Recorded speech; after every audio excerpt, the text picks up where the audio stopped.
To increase volume on Zoom, follow these steps. First, ensure your computer or device is set to the correct audio output. On a computer, click the speaker icon in the system tray and select the correct device.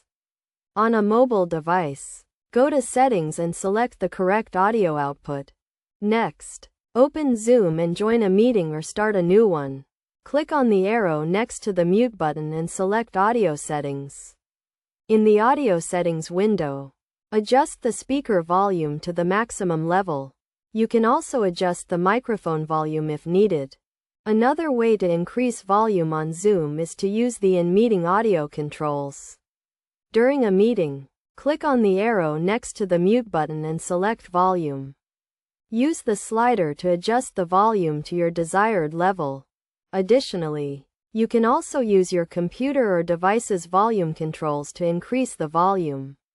On a computer, use the keyboard volume keys or click on the speaker icon in the system tray to adjust the volume. On a mobile device, use the volume buttons on the side of the device.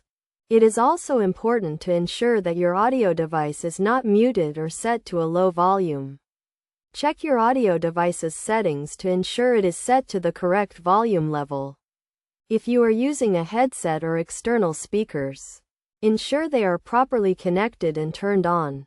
By following these steps, you can easily increase the volume on Zoom and ensure you can hear clearly during meetings. Remember to always check your audio settings and device volume levels to ensure optimal audio quality.